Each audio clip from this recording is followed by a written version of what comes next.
Hello, this is Dana. This is my Space Invaders video game that I built for the EDX Online Embedded Systems course, UT.6.20x, UT.6.20 Embedded Systems Shaping the World, Multi-Threaded Interfacing. This is, so here's a description of my video game. It's built on the Tiva Launchpad. It uses the Nokia display, as you can see in the video. There is a slide bar off to the side here that is connected to the ADC interface. It moves the player ship left and right. There are two user buttons that control the fire and special buttons. Those are connected to PE0 and PE1. There are two user LEDs that flash when the user buttons are pressed.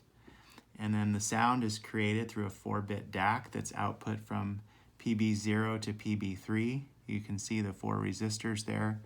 All that goes into an audio output jack here that's connected to a pair of headphones. It plays loud enough so you should be able to hear it.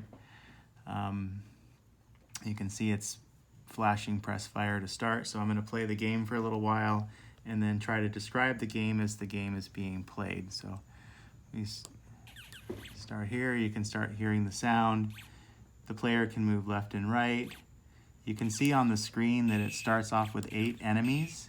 All enemies are moving. And then every so often in the game loop, the images for the enemies actually flips back and forth. You can see the score at the top. There's some icons at the top also indicating how many players you have left. There are 2 sources of timers in the system. There's the SysTick timer that's configured to run at 30 hertz. And then there's also timer 2 that is configured to run at 11 kilohertz. Timer 2 is used to control the DAC output. The SysTick is used to pull user button presses and the ADC. So the ADC is pulled at a constant rate as well as user buttons. Everything else runs in the game loop and the main loop. The game is over. So just let's see, a few other things to focus on. I'll start the game again. You can see the user LEDs flash when I press the fire buttons. There's one fire button that just sends a single missile. There's another fire button that sends multiple missiles. You can just hold the buttons down in order to just send as many missiles as you want.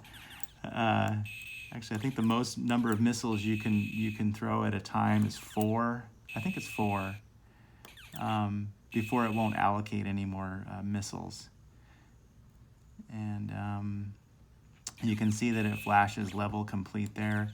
It really doesn't understand levels too much. It just shows that, but the game doesn't really change as the levels change. It just sort of keeps going. So and there you go. There's my game. Thank you very much. The class was a lot of fun. I learned a lot, and I hope you guys produce more of them. Thank you very much.